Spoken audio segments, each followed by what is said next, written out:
Tengan ustedes muy buenas tardes. Les habla el ingeniero Marco Torres, gerente general de lo que es Fahrenheit Ingeniería Especializada, empresa ya con más de 8 años en el campo de la construcción, en el diseño y en este tiempo en lo que sería la capacitación para profesionales, ¿no? Para ingenieros practicantes.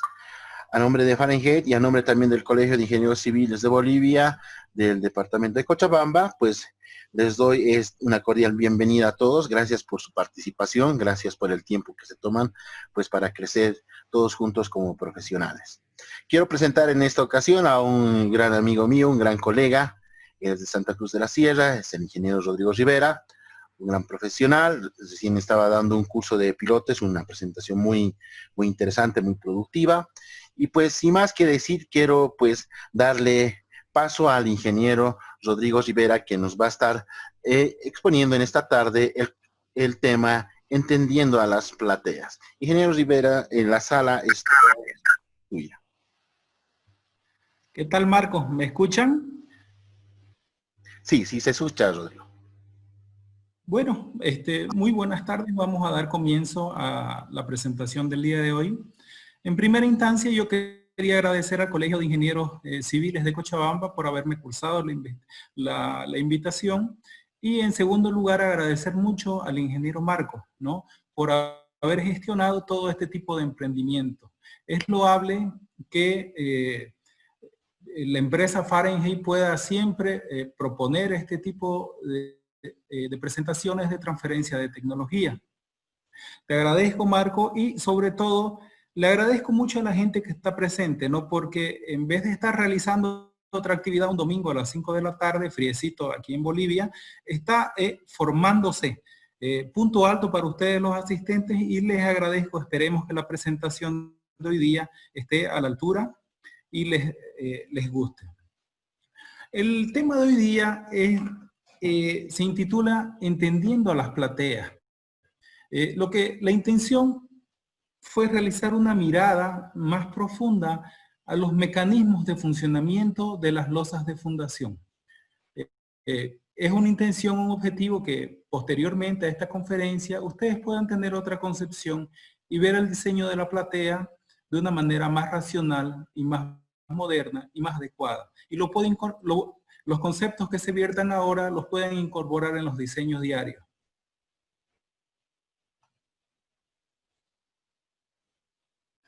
La imagen que ustedes ven a continuación me llama a mí mucho la atención. La quise incluir porque se puede decir que es una persona que observa la paja en el ojo ajeno sin observar la viga en el propio.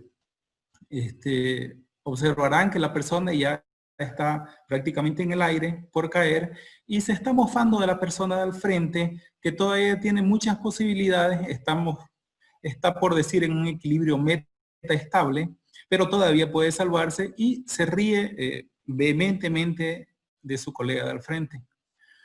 Esta situación no es ajena a nosotros los diseñadores. Siempre yo he visto esta situación donde personas hacen observaciones, incluso críticas muy fuertes a los diseños de otras personas, pero no nos fijamos cómo realmente estamos diseñando.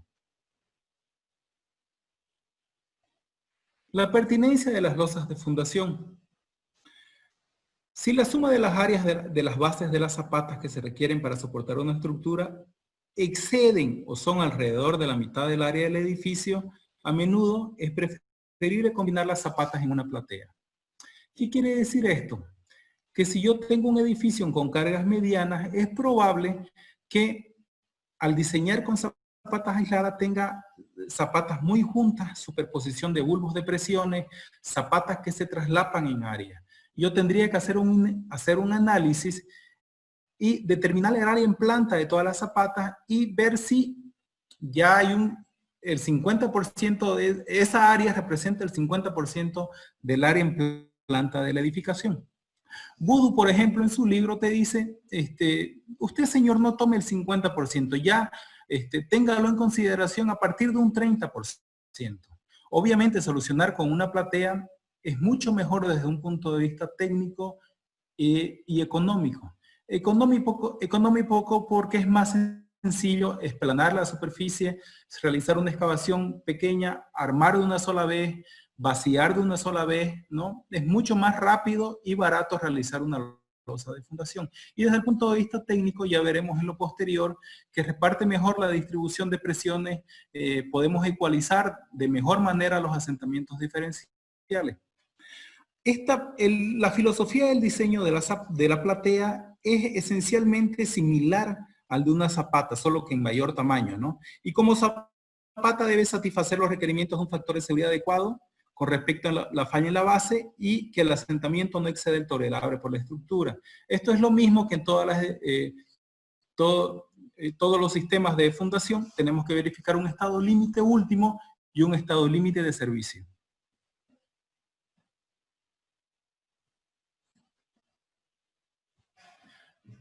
¿Cuándo utilizaremos losas de fundación? Por si acaso yo en esta presentación me voy a referir de manera indistinta como losa de fundación o platea, ¿ya? En inglés hay un poco una diferencia más marcada entre slab and ground, raft, otros términos, ¿no? Pero gracias a Dios en español son términos sinónimos. Utilizaremos platea cuando las cargas estructurales son elevadas o las condiciones subsuperficiales son tan pobres que las zapatas continuas serían excepcionalmente grandes. Es lo que le mencioné anteriormente en la diapositiva anterior. Y, por ejemplo, cuando la estratigrafía del suelo sea bastante errática y susceptible a asentamientos diferenciales excesivos. La continuidad estructural y la rigidez flexural de una platea puede vencer estas irregularidades. Lo mismo es verdadero para suelos expansivos y propensos a hundimientos. Ustedes verán en la figura de la derecha superior, una figura muy bonita del libro de Terzaghi, de 96, donde por ejemplo nosotros tenemos un depósito que es netamente arenoso, con buena capacidad portante, pero sin embargo tenemos bolsones de una arena más suelta, con mucho menor rigidez. Podríamos nosotros afirmar que es un suelo de buenas características portantes, pero estas diferencias de rigideces, esencialmente aquí, acercándose a la base y en otros lados, más que seguro pueden ocasionar asentamientos diferenciales. Ahí la losa de fundación sería una buena opción para equilibrar dichos asentamientos diferenciales. En este caso particular, la losa de fundación está realizada en una excavación. Esta losa se denomina losa compensada. Ya vamos a ver en las diapositivas posteriores la mecánica del funcionamiento de este tipo de losas y las consideraciones que hay que hacer en su diseño. Quiero hacer notar un detalle importante.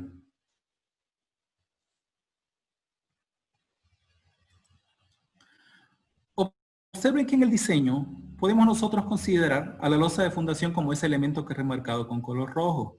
Sin embargo, nosotros podríamos, con algunas consideraciones del detallado, en vez de tener nosotros una losa simple, sencilla, apoyada aquí en la base, podríamos tener un elemento monolítico mucho más grande, como detallando el refuerzo en la parte superior de manera continua y haciendo más robustos estos elementos, y mejor aún si tenemos un elemento de revestimiento como un muro de corte.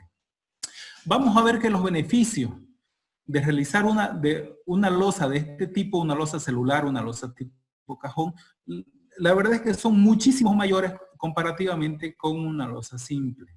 Ahora, tenemos que tener cuidado de poder materializar de manera correcta el elemento tipo cajón. Habrá que, o sea, no será conveniente, no será apropiado si es que yo no tengo un elemento que vincule de acero y no tengo elementos robustos. Si por ejemplo yo proyecto esto como un simple piso, igual la parte de abajo es un muro de contención, la verdad es que tengo que modelar la losa como una simple losa apoyada en la parte del fondo de la excavación. En la parte inferior nosotros vemos una estratigrafía mucho más errática y aquí la diferencia de suelos es mucho más marcada. Tenemos suelos finos, suelos gruesos, limos arcillosos. a arenas arcillosas. Este es un ejemplo tipo, ¿no? Es un ejemplo práctico que ustedes lo pueden encontrar en el libro de Voodoo para resolver si es que alguien lo quisiera resolver de manera posterior. Utilizaremos plateas cuando las cargas no están tan bien uniformemente distribuidas en la estructura y por lo tanto pueden causar movimientos horizontales en las zapatas o cabezales. Esto, por ejemplo, se puede dar cuando yo tenga una edificación bastante irregular en planta, donde yo tendré exigencias mucho mayores de momento en ciertos sectores. Nosotros, al nuclear todas las zapatas mediante una losa de fundación, podemos en cierta manera paliar estos esfuerzos que son desequilibrantes. También podríamos utilizar una losa de fundación cuando las cargas de levantamiento son más grandes que las que soportan las zapatas. El peso de la losa puede suministrar la resistencia suficiente. Esto es cuando tenemos elementos sometidos a tracción. Por ejemplo, se me ocurre ahorita una valla publicitaria donde tenemos fuertes cargas traccionantes de tensión y que si las cimentamos con zapatas individuales es probable que tengamos algún colapso por esa fuerza de tensión. En cambio, si nosotros tenemos una losita pequeña que nuclee todas las zapatas superficiales, que nuclee todos los soportes, vamos a tener que movilizar una masa más grande de suelo y esta masa puede ser lo suficientemente resistente para compensar los esfuerzos de tracción. Cuando en el fondo de la estructura está por debajo del nivel freático y la estanquidad es un tema importante. Bueno, la verdad es que la estanquidad es un tema muy importante siempre, ¿no? No es conveniente que nuestras estructuras se llenen de agua. Por ejemplo, en este caso, podemos observar que el nivel freático está en esta profundidad. Y si nosotros, por ejemplo, no realizaríamos un detallado integral de lado a lado, podríamos tener el riesgo de la ocurrencia de alguna grieta que permita el ingreso y la infiltración de agua. Esta situación se puede vencer si es que yo proyecto una losa maciza monolítica con un buen refuerzo en la parte inferior. Aquí hay una gráfica que pertenece a Tames que la verdad es que me gusta mucho y para la persona que no tiene mucha experiencia le podría servir como indicativo para ver qué tipo de fundación puede utilizar. Por ejemplo, yo entraré con el tipo de estructura y la carga que ésta aporta, si es una carga pequeña, media o grande, ¿no? Ahora esto es un poco subjetivo, qué tan pequeña, qué tan media, qué tan grande. Diremos para tener una relación que en Bolivia podría ser, bueno, en la ciudad donde vivo, estoy siendo bastante particular, van a disculpar. Una solicitación pequeña podría ser un edificio de 1 a 4 plantas, algo medio de 4 a 12, 10 plantas y algo grande a partir de 12 pisos para adelante. Entonces, si yo tendré, por ejemplo, un edificio de 8 pisos, sabré que podré fundar de cualquiera de estas opciones. Los mexicanos le dicen pilas, por si acaso, a los pilotes de gran diámetro y le dicen cajones a las losas que son celulares, así como esta de acá, que indiqué.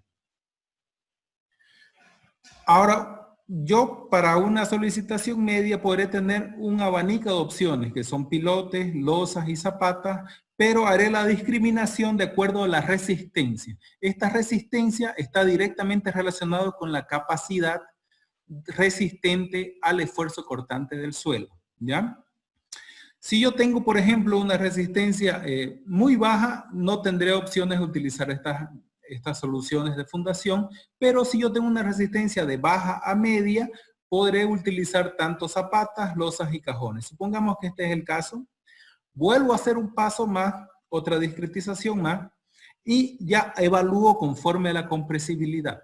Compresibilidad es la propiedad del suelo de deformarse, ¿no? Una arcilla blanda será mucho más compresible que una arena bien gradada. Si yo tengo una compresibilidad media, podría optar por una losa o una zapata, pero en este caso yo ya verifico el criterio del porcentaje de área que tengo y ya puedo tomar una mejor decisión. Obviamente estas son sugerencias, ¿no? Pero es una tabla muy bonita que lo asista a uno en estas situaciones. Tipología. Empezaremos con la losa sobre el terreno. Son losas construidas sobre el terreno. Este tipo de losas se usan para cargas ligeras, tales como estructuras de 1 a 2 pisos y para controlar los asentamientos diferenciales. El refuerzo puede ser convencional o postensado. Este último se utiliza el postensado a menudo para reducir el agrietamiento o el espesor. Eliminar juntas y cuando se tiene un suelo expansivo colapsable. Prácticamente es la losa que todos aquí conocemos. Esta variación de la losa es una losa macizada. Es la misma losa sobre el terreno. Si alguien quiere ver bibliografía en inglés, la anterior se llama slab ground, ¿ya? Y esta losa macizada se llama thickened slab, losa engrosada, ¿ya? Esta se utiliza de igual manera para los mismos propósitos que la anterior, pero colocaremos un macizado en los lugares donde tengamos una mayor demanda al cortante. Por ejemplo, en la empresa donde yo estoy trabajando planea realizar un desarrollo inmobiliario por una zona que tiene unos depósitos muy potentes de arcilla. Es la zona de Cotoca, para el que conozca, aquí en Bolivia. Estamos creo que a 20 kilómetros al este de la ciudad de Santa Cruz, de la ciudad capital. De hecho, los depósitos son tan arcillosos que es una zona donde realizan fábricas de teja, fábricas de cerámica, fábricas de ladrillos. O sea que se imaginarán qué tipo de arcillas tenemos por debajo. Son depósitos muy fuertes. Y yo pienso plantear una solución de este tipo. Son casas económicas de una planta donde realizaremos el macizado en la parte perimetral de los muros. Obviamente, la construcción tiene que ser lo más ligera que se pueda, ¿no? De manera de no tener espesores muy grandes que encarezcan el proyecto. Trataremos de hacer los muros perimetrales con algún ladrillo aligerado de 6 huecos y los cerramientos internos de algún elemento de yeso o algo así para que no signifique mucha carga. Las cubiertas pueden ser de cubiertas metálicas de bajo peso con una cubierta de placas de fibrocemento. Hay que procurar obviamente que estos diseños sean lo más simétricos posibles para no causar fallas al volcamiento. Con este sistema nosotros equilibramos las deformaciones. Esa casa se va a deformar, va a sentarse, pero se va a sentar pareja. Hay otro tipo que son las losas rigidizadas. En vez de realizar un macizado un poco más ancho, aquí el macizado se realiza prácticamente con una viga. ¿Por qué yo realizo este tipo de losas? Porque yo quiero ganar rigidez, quiero ganar inercia. Ustedes van a ver en lo posterior que una losa rígida me produce menos asentamientos diferenciales. Este tipo de losas es bien común cuando yo quiero fundar sobre terrenos con un cambio volumétrico importante, por ejemplo, suelos expansivos o suelos colapsables. Con una losa rígida yo puedo paliar estas deformaciones y hacer que se equilibren de mejor manera. Hay una versión que se usa bastante en Estados Unidos, que es la losa tipo waffle. En este caso, las vigas son un poco más delgadas, pero son más espaciadas, se llaman costillas, y se realizan con encofrados perdidos. No es necesario realizar la excavación. Lo que se tiene que es compactar un poco la base. Esto lo hacen con casetones plásticos perdidos. Bueno, los americanos tienen un poco de más dinero que nosotros. Nosotros podríamos emplear plastofor, ¿no? Algún material aligerado que no cueste tanto. Y se vacía la losa, teniendo en cuenta de hacer un encofrado perimetral. Aquí hay un detalle de cómo podría ser ese encofrado perimetral.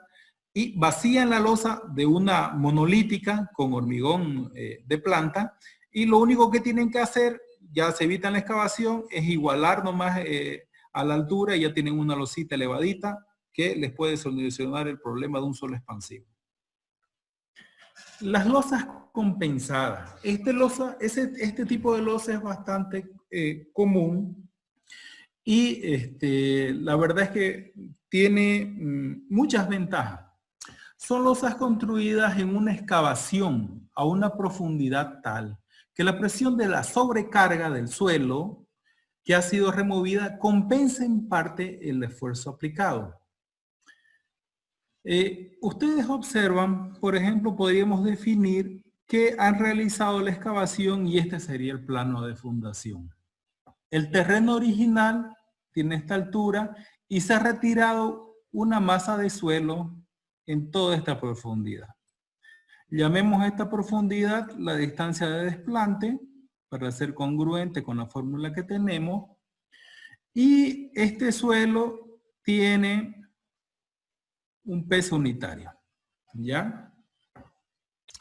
Imagínense el caso que a mí me hagan andar con una mochila cargada con 30 kilogramos. Me dan la mochila y me hacen usarla por un año en las actividades del día a día. Llega un periodo en que me quieren quitar la mochila. Obviamente me quitan la mochila y yo me siento mucho más aliviado y empiezo como a relajarme y a descomprimirme. Posteriormente a mí me cargan con una mochila que tenga 60 kilogramos. Yo, por la experiencia previa que tenía, mi cuerpo ya está preparado para soportar el peso de la mochila de 30 kilogramos. Ya yo he desarrollado músculos en los hombros, músculos en las piernas que me permiten soportar la carga de 30 kilogramos. Por lo tanto, mi cuerpo solo tendrá que prepararse para soportar el excedente, los otros 30 kilogramos. Tendré que desarrollar resistencia para soportar esos 30 kilogramos. Esencialmente ese es el principio de este suelo. Este suelo se descarga producto de una excavación, pero esta parte de aquí al fondo ya está preparada para soportar toda esta masa de suelo. El peso de esta masa de suelo estará definido por la columna de suelo por su peso unitario. Ya, entonces, cuando yo calcule la capacidad de la losa, voy a tener que descontar este peso que mi suelo ya es capaz de soportar. La fórmula general será esta, pero tendremos que hacer algunas consideraciones de tipo geotécnico y estructural. Señor, si usted está realizando el cálculo estructural de una losa compensada, para realizar el cálculo de la losa del armado de fierro, usted tiene que considerar el peso bruto de la estructura. No tiene que hacer este descuento, porque este descuento solo es aplicable al suelo. ¿Ya? Ahora pasemos a consideraciones de orden de tipo geotécnico. Supongamos que yo estoy calculando el estado de límite último, o sea, la carga de rotura al esfuerzo cortante del suelo. Si yo tengo un terreno que es predominantemente granular, no tendré ningún problema porque la transferencia de carga es prácticamente inmediata. Cargo yo, descargo yo, el suelo lo siente, cargo yo y el suelo lo vuelvo a sentir porque la carga se transmite directamente al esqueleto mineral del suelo. Entonces, yo para estimar la capacidad de carga geotécnica en una arena, puedo utilizar la carga neta, o sea, la carga bruta de todo el edificio menos el suelo que yo he descargado.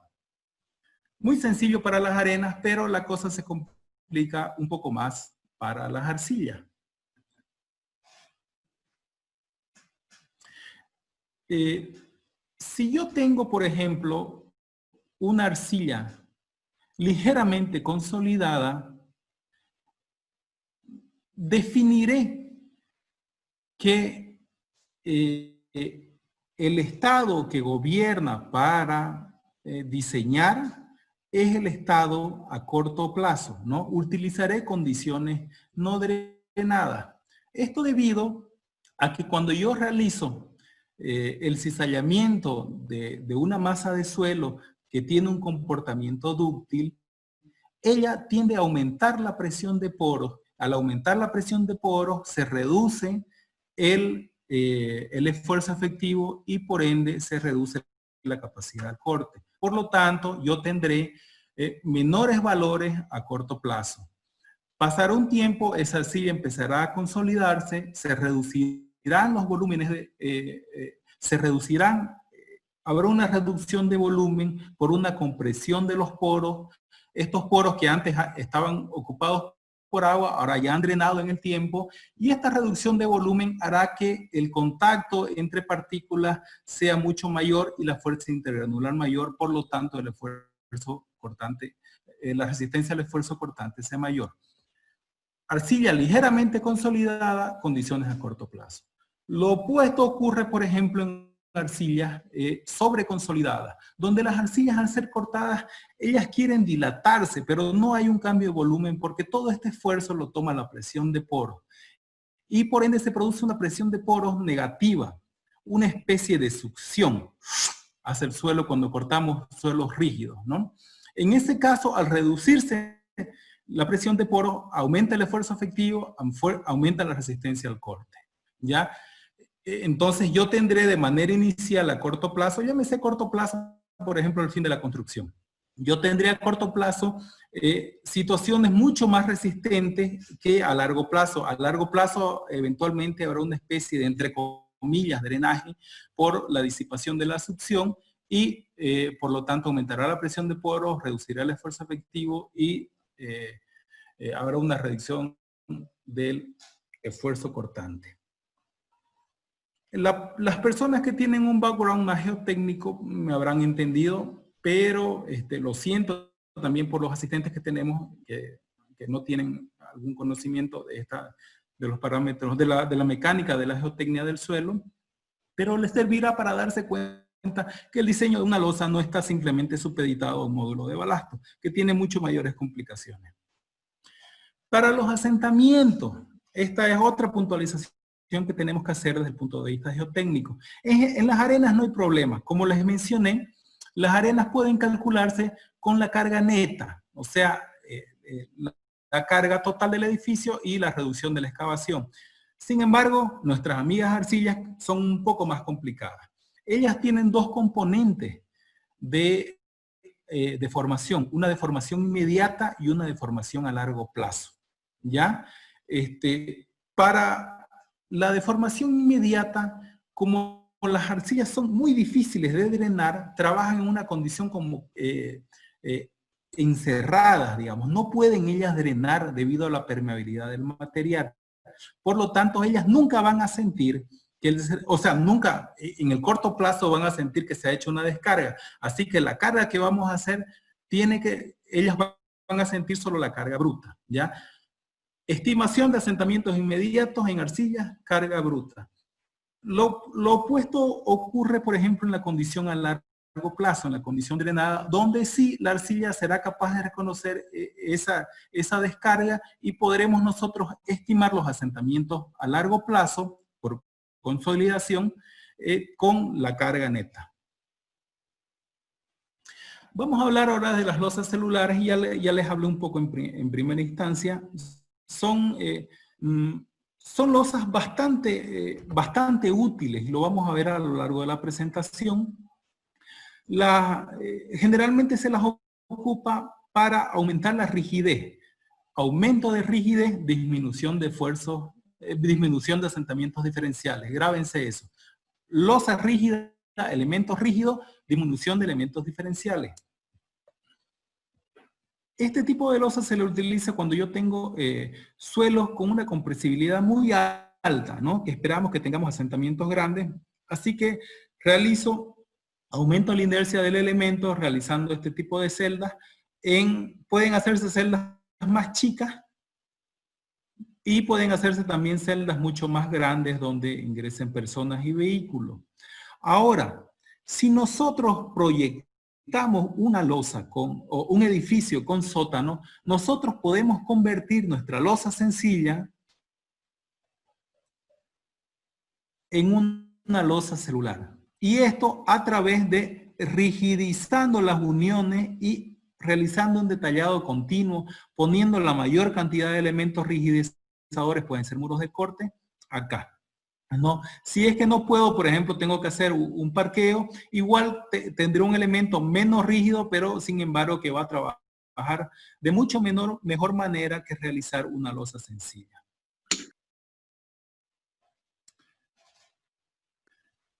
Yo les quiero mostrar un artículo de este investigador Mikami que analizó los daños que se realizaron en 72 viviendas en un sismo de 1995.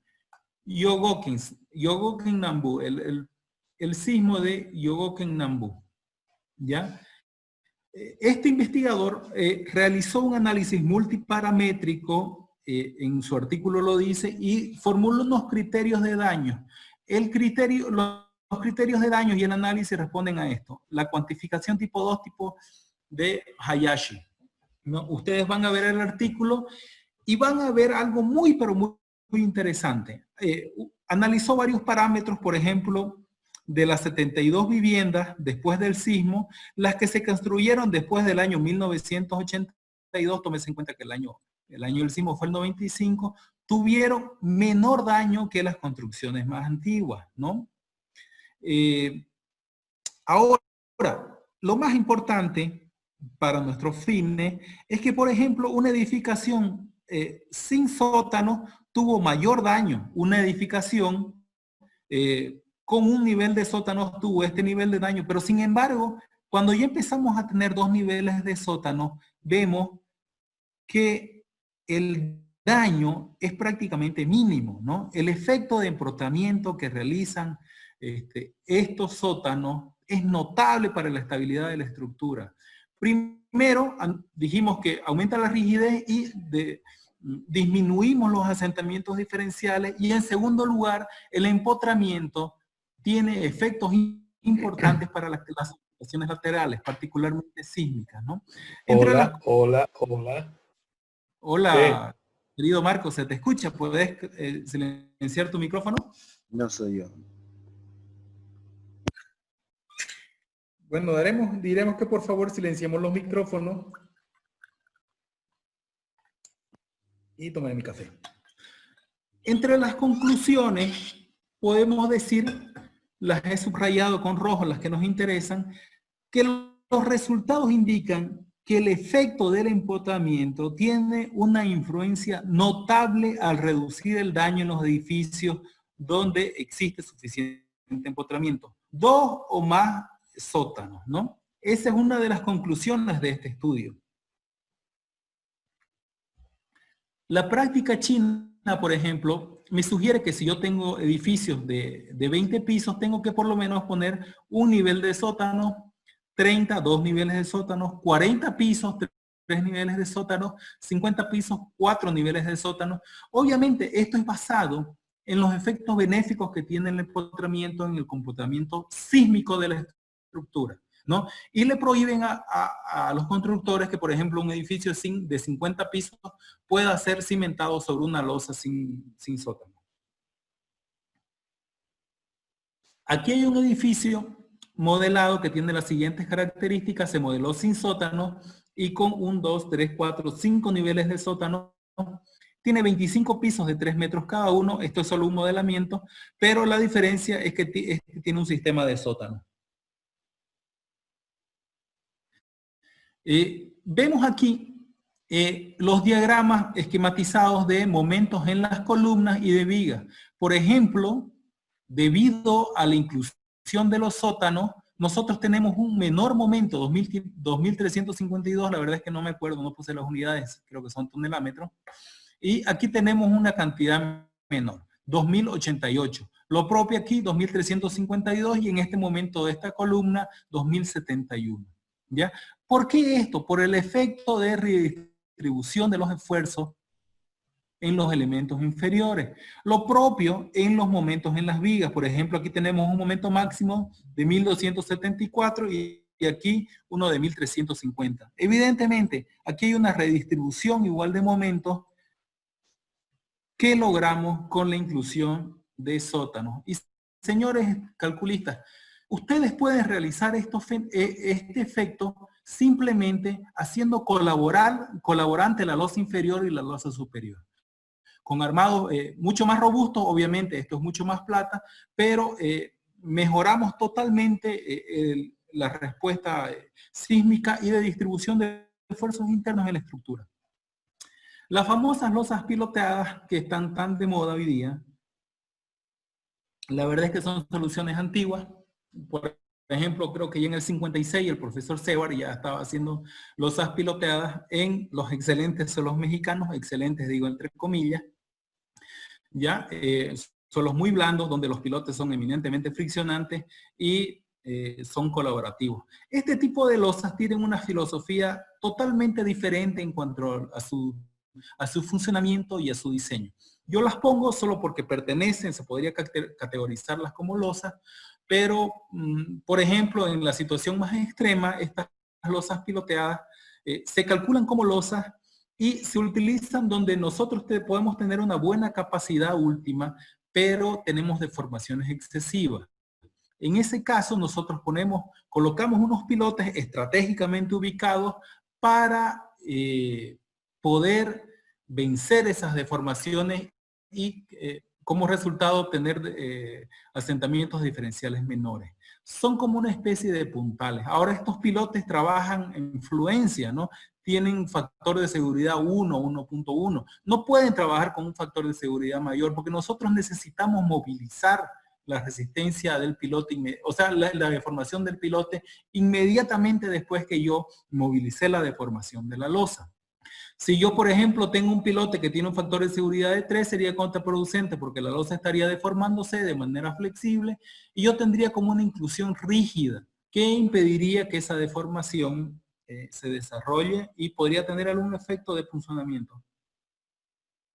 Esa es la situación más extrema. Obviamente, esta clase no es para discutir plateas piloteadas, pero hay situaciones un poco menos osadas, por decirlo así, en el cálculo. Y ahora un poema, señores.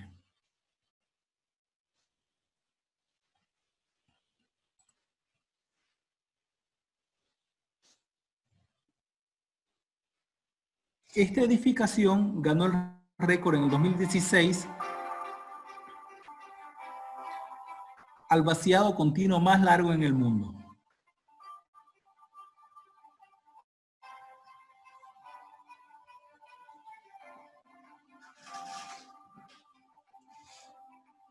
Observen todo el movimiento de personas para desarrollar una losa tan grande. La verdad es que esto es artístico más que ingenieril.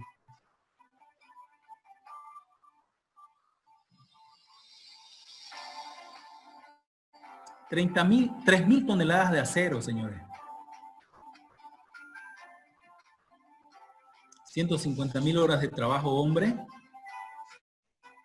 y más de 600 trabajadores. Son para las torres Guipaz. Más de 300 camiones mixer en tránsito para realizar este vaciado continuo. Miren cómo mide la temperatura, ¿no? Estos elementos son unos brazos telescópicos que están operados mediante unos mandos desde la parte de abajo. Esos son.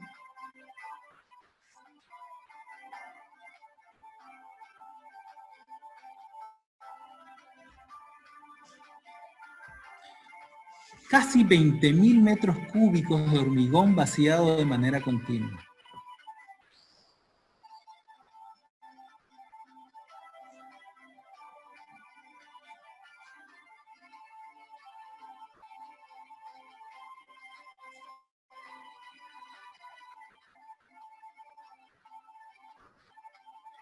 ...42 horas, casi 2 días vaciando de manera continua, señores.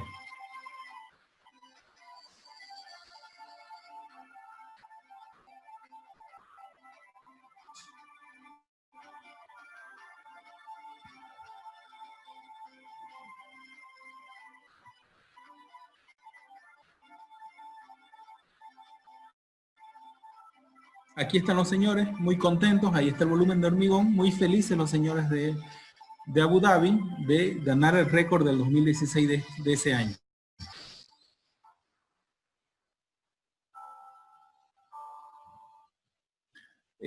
Ahorita el récord del 2020 creo que lo tiene una presa en la India, que es un vaciado continuo de 32.000 metros cúbicos.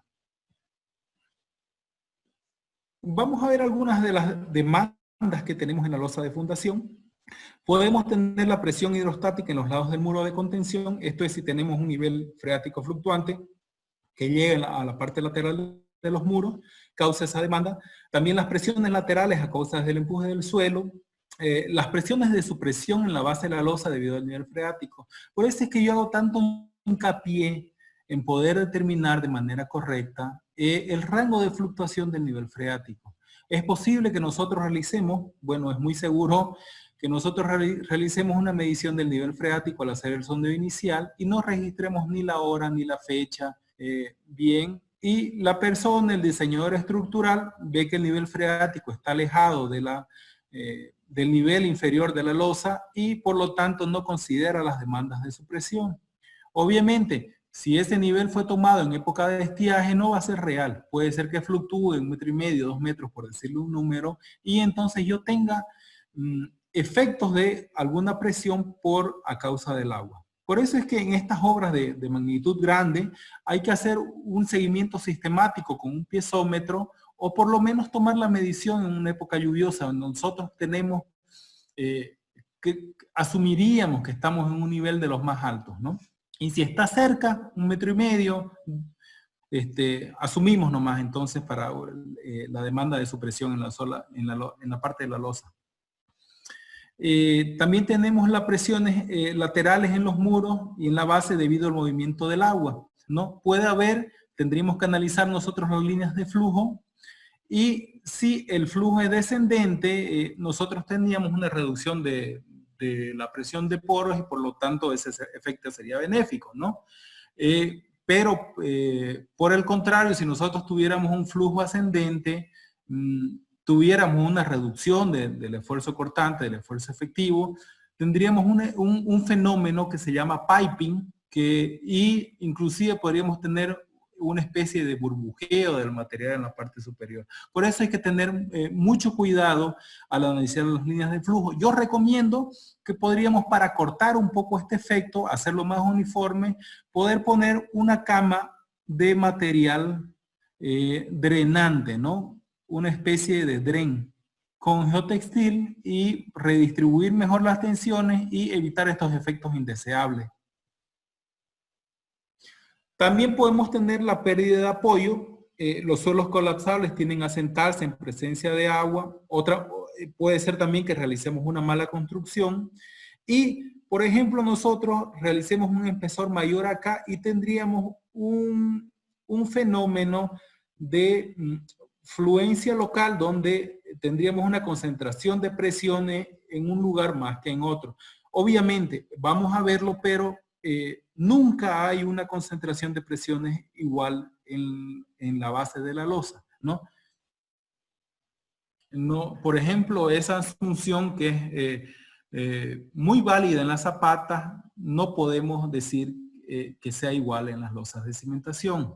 En las zapatas asumimos que esa distribución es igual porque es una zapata de pequeñas dimensiones, es rígida porque nosotros la diseñamos rígida, ¿no? Veamos los requerimientos de diseño. Tenemos requerimientos de orden geotécnico que básicamente serían por capacidad portante, última y por capacidad portante admisible por asentamiento. Estos son los requisitos de orden geotécnico. Y casi siempre gobiernan los asentamientos. En algunos casos habrá que realizar algunas comprobaciones de fluencia local. Vamos a verlo, por ejemplo, en el caso de los tanques.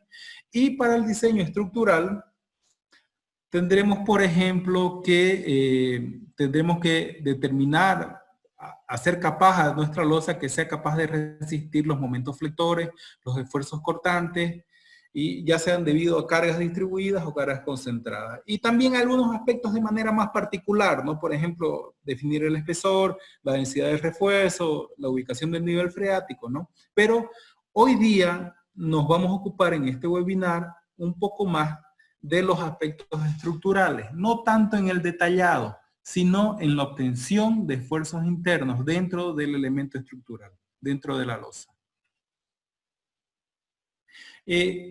Tenemos nosotros en primera instancia que el comportamiento del suelo, de las reacciones del suelo, no será el mismo si tenemos una losa de fundación rígida y una losa de fundación flexible. Por ejemplo, por una losa de fundación rígida, ya dijimos que el asentamiento diferencial es prácticamente nulo, Pero eso se paga, señores, con un incremento de momento flector, con un incremento del estado tensional del elemento.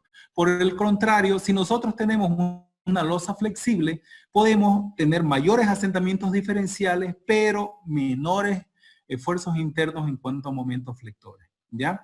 Entonces, recapitulando, losa rígida, menor asentamiento diferencial, mayor momento. Losa flexible, mucho mayores deformaciones diferenciales, menor momento flector. Esto nos los ilustra muy bien el trabajo de Brown y Hopper, que lo he extractado del libro de Bartland. Vamos a explicar un poco este cuadro que parece confuso.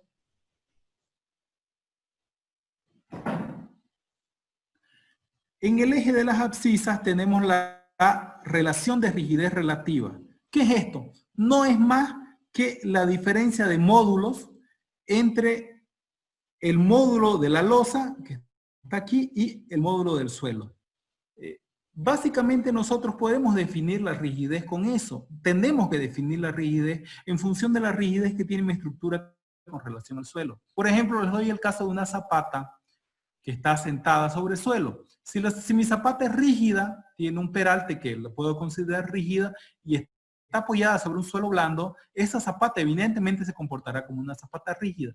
Pero si yo traslado mi zapata rígida a un estrato rocoso, donde la roca es mucho más dura, yo tendré que calcular mi zapata como una zapata flexible. O sea que la cuestión de definir la rigidez es definir la rigidez entre esos dos elementos. Losa, suelo, ¿ya? Podemos decir que este es el límite para considerar una losa flexible. Y este es el límite entre 5 y 10 o por aquí para considerar que la losa es rígida.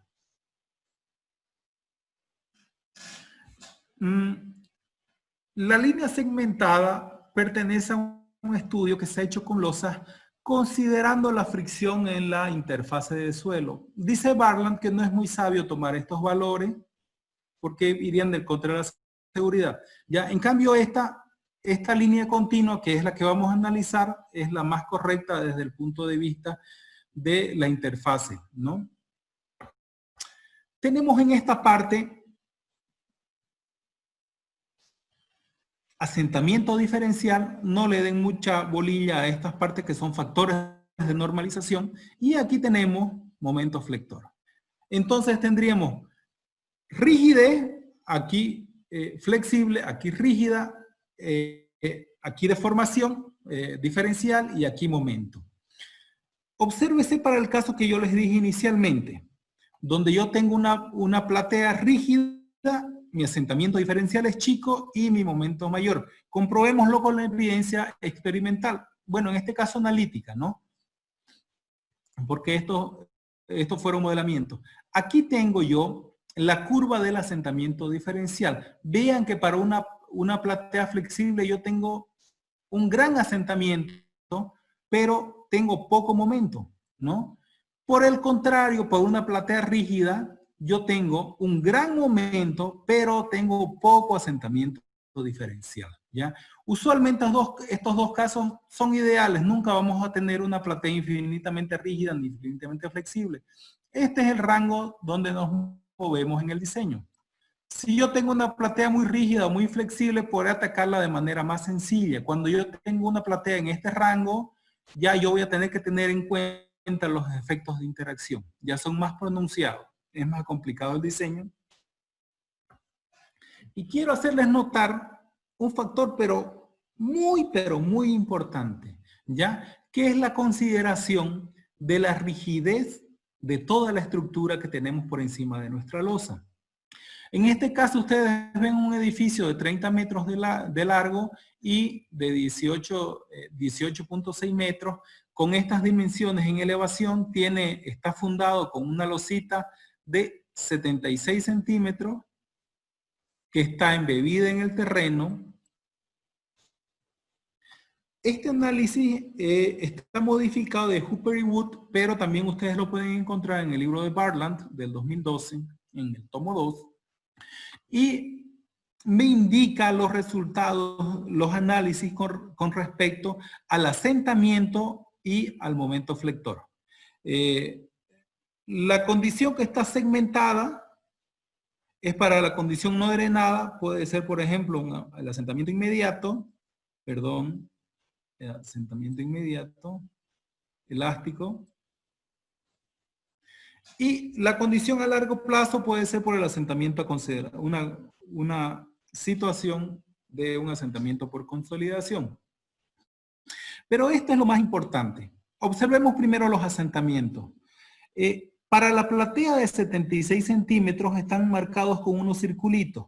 Si yo solo considero en el análisis esta platea chiquitita, bueno, no chiquitita, de 76 centímetros, tendré resultados de asentamientos para la condición drenada con estos círculos de este orden.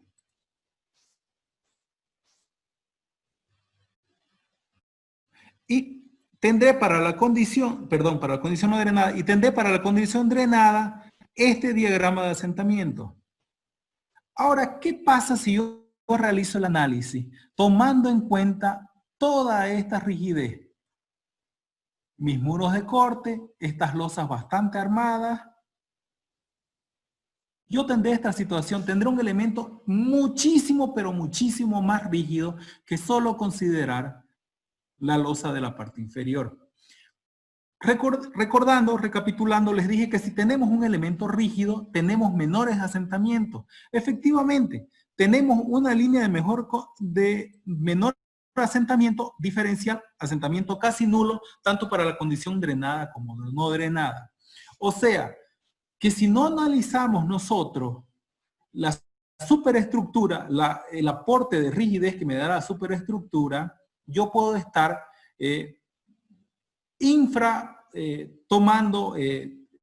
siendo de lado exageradamente conservador con los asentamientos. Es probable que yo, si realizo este análisis de esta manera, le diga, bueno, al cliente, señor, su losa no va a tener muchos asentamientos, fundemos con pilotes, y sin embargo, usted va a tener una realidad totalmente diferente. Lo mismo pasa con los momentos. Si yo tengo, por ejemplo, momentos que son muy bajos, como considero una situación flexible de solo la parte de abajo de la estructura, básicamente tendría momentos muy bajos de casi cero, pero en cambio, si yo considero la rigidez total de la estructura, tendré asentamientos del orden de 6-7 meganewton por metro.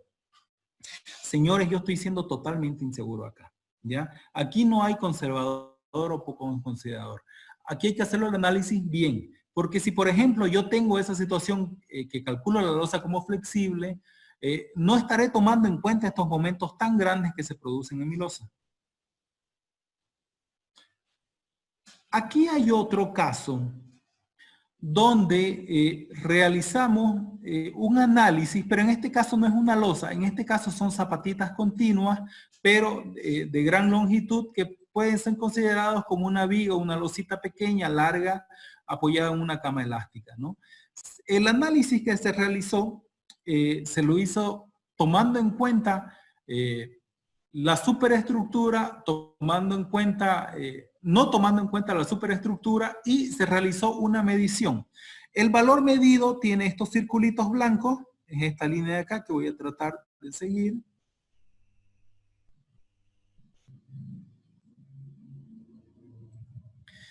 Y el valor predicho sin la interacción, sin tomar en cuenta la estructura, son estos puntitos negros de acá, ¿ya? Pero obsérvese que si yo realizo un análisis tomando en cuenta toda la rigidez de la superestructura, son estos valores que tienen una X, voy a tener un comportamiento más parecido al real.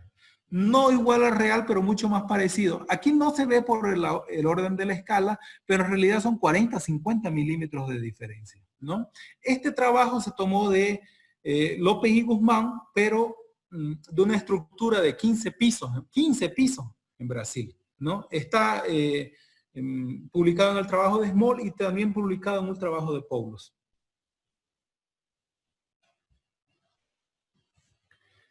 Vamos al análisis estructural de las plateas. Voodoo dice que el diseño de las losas de fundación es esencialmente un problema estructural, que incluye la determinación de los desplazamientos, momentos flectores y fuerzas cortantes. El problema clave es cómo modelar el suelo. En esta presentación se discutirán algunas asunciones hechas normalmente en la práctica. Este es el diseño más simplificado tomando la losa de manera rígida. Tiene sus restricciones, no tiene que ser una losa semirrígida, las columnas tienen que estar espaciadas más o menos de manera igualitaria y el análisis se realiza en franjas, ¿no? Franjas en un sentido longitudinal, en otro sentido transversal, y con las leyes de la estática se puede tener un elemento así, donde esta es la distribución de presiones, de reacciones del suelo, y estas son las demandas como cargas puntuales. Este no es un análisis muy, para nada exacto, se podría tomar inicialmente para un diseño muy preliminar. Ahora veamos la concepción para el diseño de fundaciones flexibles. Esencialmente hay dos tipos de enfoques que se toman, ¿no? Este enfoque que es basado en resortes y este enfoque que es basado en medio continuo, ¿no? Que en resortes podemos tener el método típico de Winkler y el método de Winkler donde nosotros realizamos una especie de vinculación entre todos los elementos por otro tipo de elemento ficticio para el diseño, ¿no? Este diseño con el método de Pasternak es muy complicado, no está... Ustedes lo pueden ver, por ejemplo, en el software de Geo5. Geo5 utiliza esto, ¿no? Pero los parámetros que uno necesita son unos parámetros tipo C, que la verdad es que uno no sabe bien dónde salen, ¿no? Son muy complicados de hacer. ¿Cuál es el método que utilizamos casi la mayoría de todos los estructurales o todos los diseñadores de software? El método de Winkler. Este es el método, por ejemplo, que usa el SAFE, que usa el CIPE. Y lo que venimos nosotros a proponer son métodos donde esta rigidez K no sea un valor constante. Veremos, por ejemplo, dónde poner esos valores variables en lo posterior, pero la idea es esa, ¿no? Que podemos tener métodos acoplados, métodos pseudoacoplados y métodos secantes.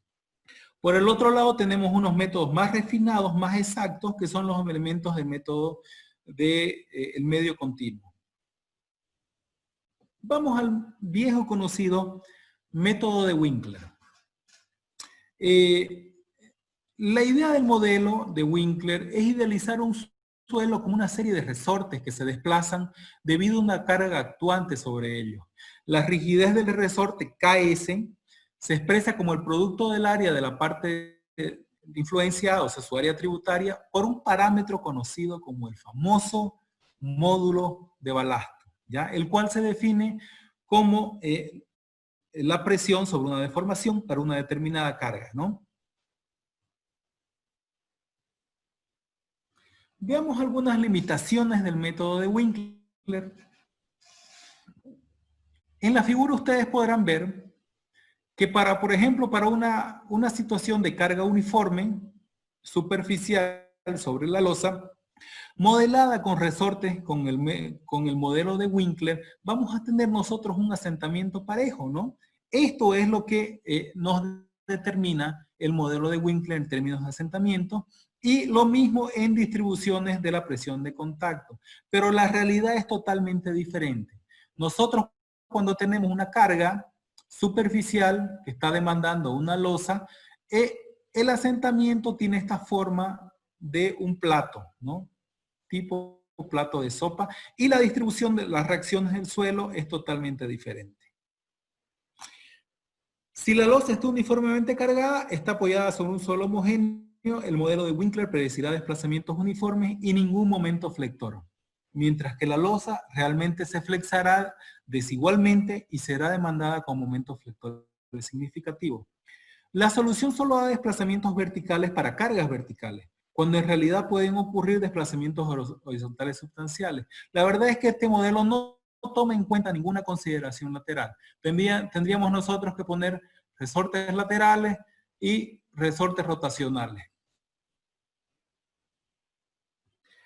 La interacción entre elementos adyacentes del suelo es totalmente despreciada. Yo no puedo contemplar la interacción si tengo una losa continua, una edificación continua, ¿no? No puedo incluir esos efectos en el método de Winkler. Y la solución es aplicable solo a una capa de suelo. Vamos a ver esto en mayor detalle ahorita.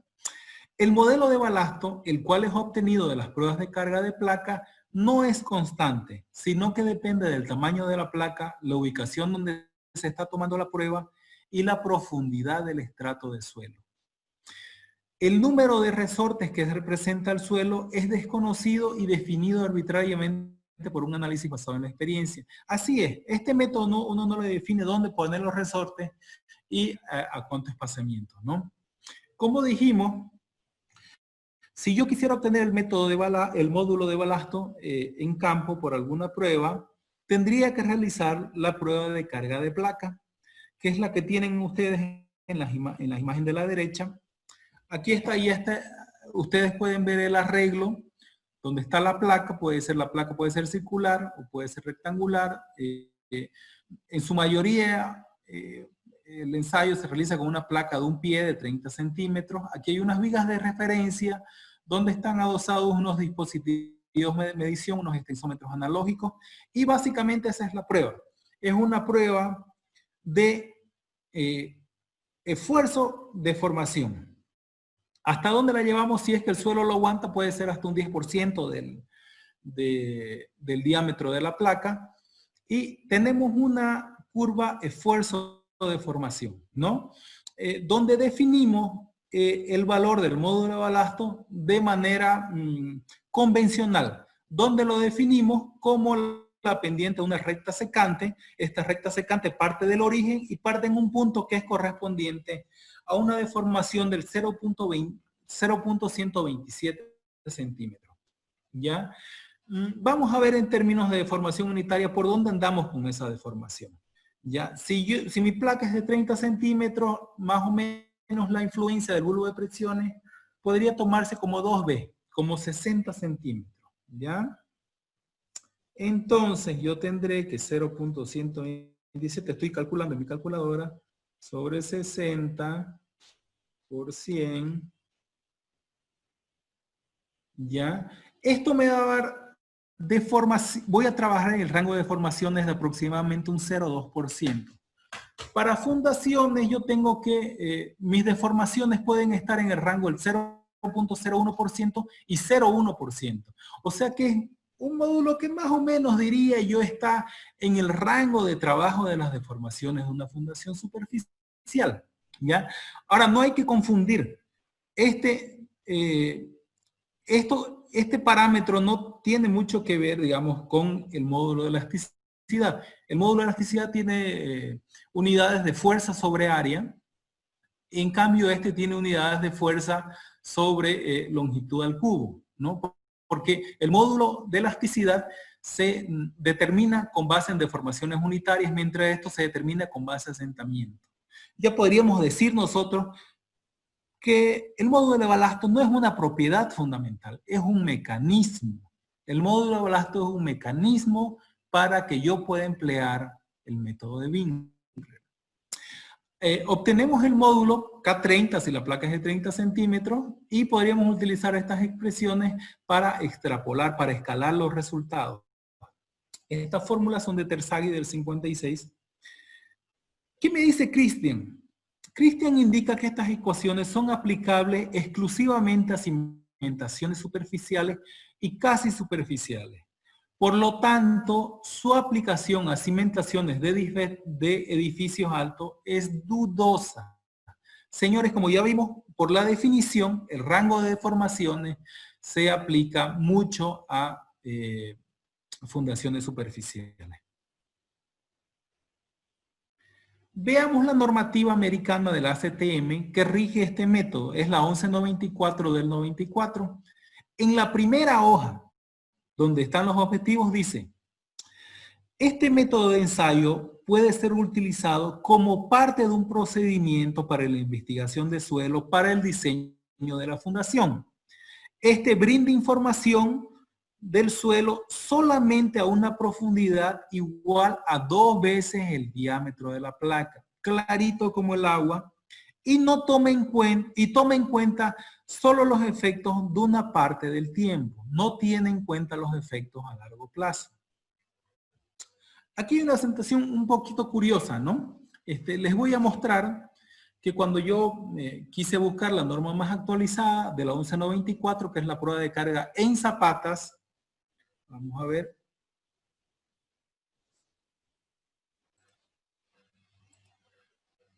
Me confirman por el chat si están viendo lo mismo que yo, es la norma STM para ir a comprarlo en la página de la STM. Sí se ve, Rodrigo. ¿Ya? ¿Qué dicen? Que la norma fue retirada en el año 2003. La verdad es que yo no sé por qué, si es que alguien puede tener un poco más de conocimiento, que por favor me explique por qué en el 2003 la ACTM retiró esta norma. Sin embargo, usted se va a la 1195, que es la norma repetitiva, o sea, es la prueba de carga repetitiva, pero ya no para zapatas, sino para el diseño de pavimentos de carreteras y aeropuertos. Y la norma sigue vigente. De hecho, hay una revisión en el 2015. Si usted se va a la 1196, que es con la carga monotónica, usted encuentra que hay una versión del 2016, revisada del 2016, ¿ya? O sea, discontinuaron la norma para zapata, ¿ya? Es algo que tenemos, a ver si alguien me puede ayudar porque la ACTM realizó eso, ¿no? Vamos de nuevo a la presentación. ¿Ya? Vamos a ver qué nos dice el Código Técnico de la Edificación. Es una norma española que nos dice que en el numeral 9 del apartado E5, que para cimentaciones de losas y emparrillados, la fiabilidad de los módulos de balasto obtenidos a partir de ensayos de carga puede resultar insuficiente, dado los efectos de escala implicados. En el numeral 10, prosiguiendo, dice, la observación anterior puede cobrar especial importancia en el caso de existir terrenos heterogéneos en la vertical, cuando bajo un estrato rígido surge otro más deformable. En estas circunstancias, el reducido bulbo de tensiones de la placa de ensayo puede quedar limitado a zonas más competentes del terreno y no reflejar la deformabilidad del conjunto terreno-cimentación. Ustedes van a ver una figura muy ilustrativa donde, por ejemplo, yo tendría una placa de 30 centímetros y el bulbo de presiones, si este estrato puede estar a 1,20 m, por decirlo, solo me llega a investigar la zona donde yo tengo un estrato rígido. Y sin embargo, la zona que yo necesito investigar es una zona mucho más grande que está definida por la dimensión de la platea. Y probablemente yo tengo un estrato mucho menos rígido y no pueda caracterizar de manera correcta la deformación. Esta norma ASI de la 33688, validada del 2002, reaprobada, la verdad es que si ustedes pueden adquirirla, está para descargar en internet de manera, bueno, si ustedes la buscan, la encuentran, el que busca encuentra. Me dicen, el uso de un solo coeficiente de balasto constante para toda la cimentación puede conducir a errores por infravaloración de los resultados, ya que este depende del tamaño del cimiento, el área tributaria, la profundidad efectiva, el módulo balasto, la variación del módulo con la profundidad. Esto es importante, ¿no? Porque uno podría decir, bueno, señores, ¿y qué pasa si yo tengo la situación de que todo mi depósito es homogéneo, ¿ya?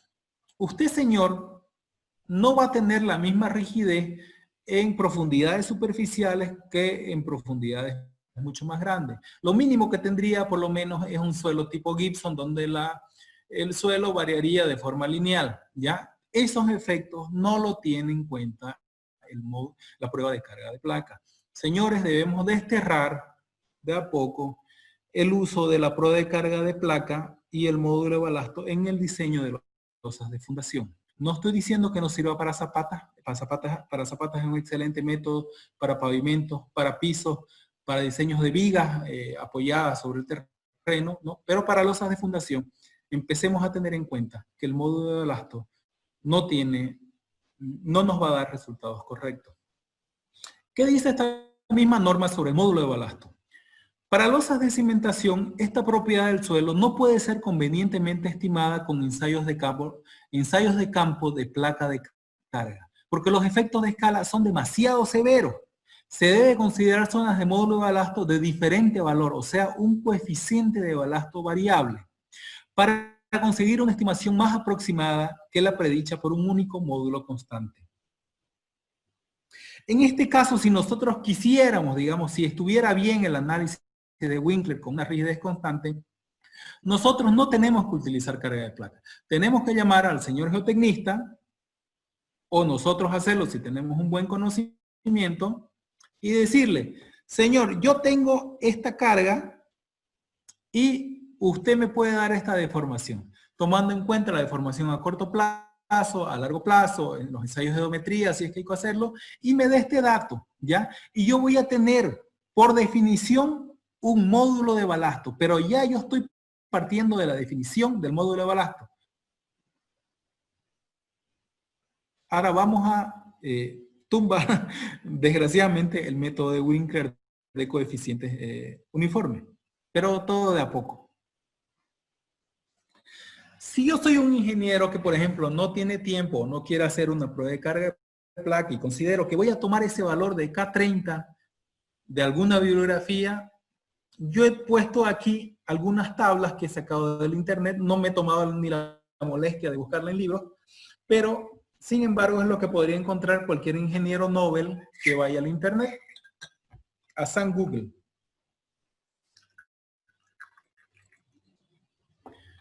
Por ejemplo, si es que el estudio de suelos me dice que yo tengo un depósito formado por arenas compactas, tendré, por ejemplo, en el código de edificación, el español, el código de edificación, esta norma española, este rango de variaciones para K30, de Freire Tellado, el siguiente, de Terzaghi, de Jiménez Salas, que son autores bastante renombrados, ¿no? Personas muy competentes. Y realizo una tablita, ¿no? Donde yo tengo el rango inferior, el rango superior, por diferentes autores. Y ¿qué digo? Yo consideraré que los valores que me propone Terzaghi son los más adecuados, porque Terzaghi es un tipazo, es el padre de la mecánica de suelo. Así que recurro al viejo y conocido valor promedio, ¿no? Adoptar un valor promedio y después viene a mi conciencia a lo que dice, señor, usted no tiene el conocimiento, no ha realizado una placa de carga, voy a ser conservador. Agarro el valor más conservador y diseño con con 9 kilogramos centímetros cúbicos. Observen que hay una diferencia del 43% entre el valor medio, casi 50%, y uno de los rangos, ¿no? Este señor Trivedi, el año 2019, él es director de Bentley en California, realizó un artículo donde analiza con un programa que vende su empresa, que es el StatPro, el Stat Foundation, un análisis de una losita de 3.6 por 3.6 metros y de 15 centímetros de espesor, flexible, que soporta 4 columnas en las esquinas cargadas con 18 toneladas cada una. Él decidió modelar esta losa con diferentes valores de módulo de balasto. Este estudio está en unidades inglesas, pero hizo un análisis con un módulo de un equivalente a 1 kilogramo centímetro cúbico y otro con el 50% más. No es una asunción descabellada, es probablemente lo que hubiera hecho yo les mostré en el anterior slide, que puede darse de manera muy factible esa situación. ¿Qué es lo que encontró diseñando, modelando con Stat Foundation este señor para el módulo de 40 y el módulo 80? Aquí hay una diferencia de 50%, muy parecida a la que podríamos haber obtenido. Él obtuvo que la distribución de presiones mínima tuvo entre ambos análisis un 42% de diferencia, ¿ya? Y la distribución de presiones máximas un 13%. Pero eso no es lo más impactante. Lo más grave es que utilizando dos módulos diferentes, muy poco diferentes, que la verdad no tenemos ningún criterio, obtuvimos una diferencia de un 35% en el momento flector. Ustedes saben, los calculistas, que básicamente el momento flector es casi lo que rige el diseño, el detallado de esta losa.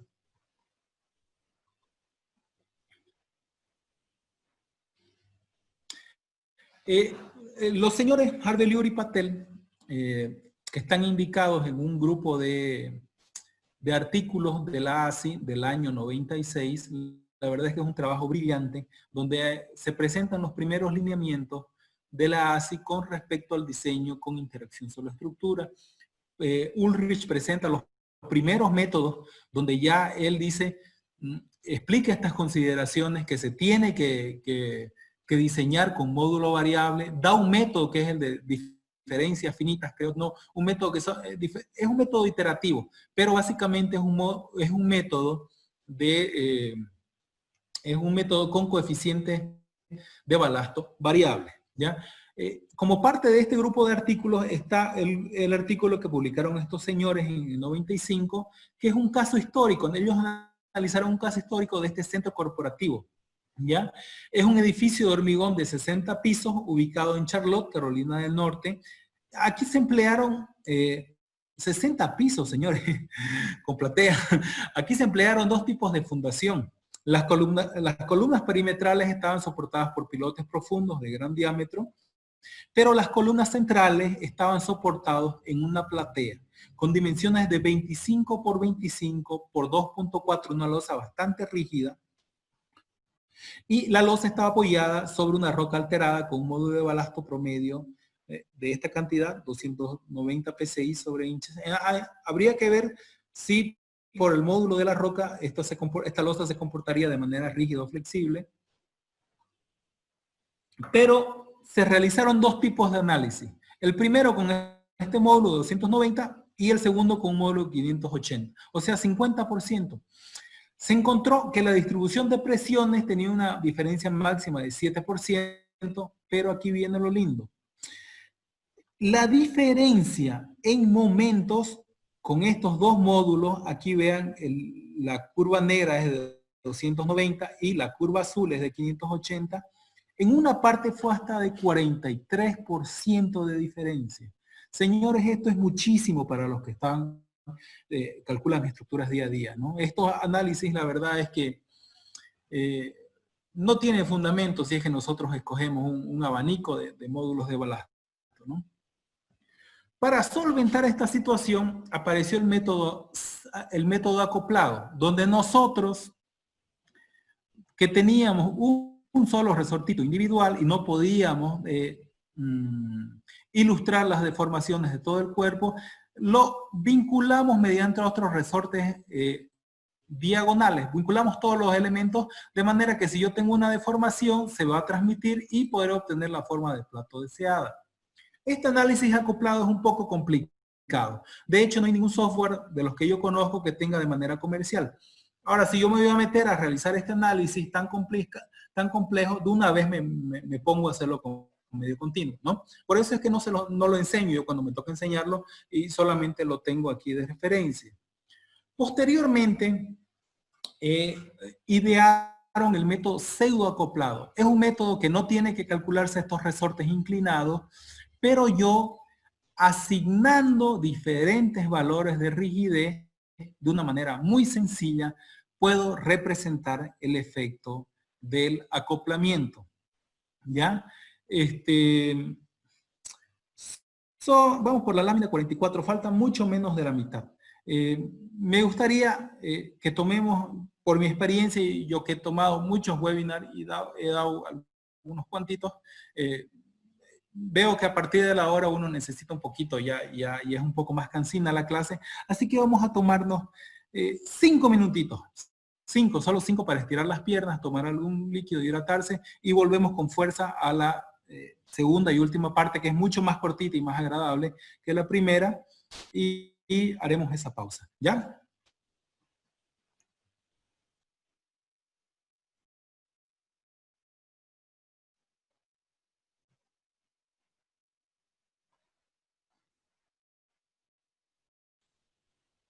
Ya, sacando una deformación y con un área tributaria sacar la presión que tengo en ese punto y de ahí sacar ese K. ¿Ya? ¿Qué es lo que yo obtengo realizando, asignando rigideces mayores en el perímetro? Obtengo el tan deseado efecto de plato, que es el cómo se comporta la estructura flexible de manera real.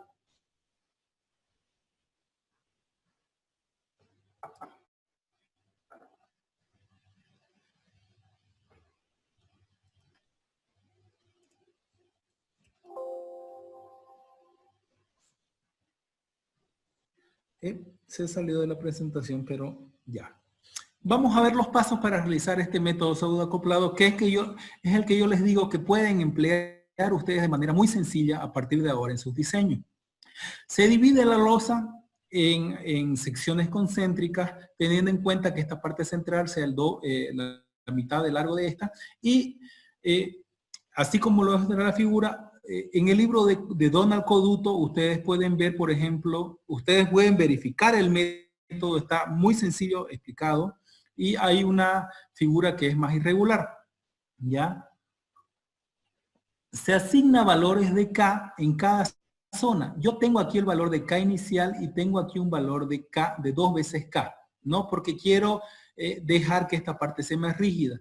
Voy asignando valores linealmente. Si yo tengo 2K, aquí asignaré 1.8, 1.6, hasta que llegue a K de manera lineal. Y básicamente es eso, así de sencillo, ¿no? Yo meto esos valores de K en algún software que me permite poner valores de módulo de balasto variable y calculo la losa. Ahora, esto yo no lo puedo hacer en el SAFE o en el CIPE, ¿no? Estos programas no me permiten poner módulos variables. Sí puedo hacerlos tranquilamente, por ejemplo, en el SAP, en el Robot, en el MIDA, en ETAPS, ¿no? En programas mucho más profundos que encaran el diseño, ¿no?, estructural de manera más rigurosa.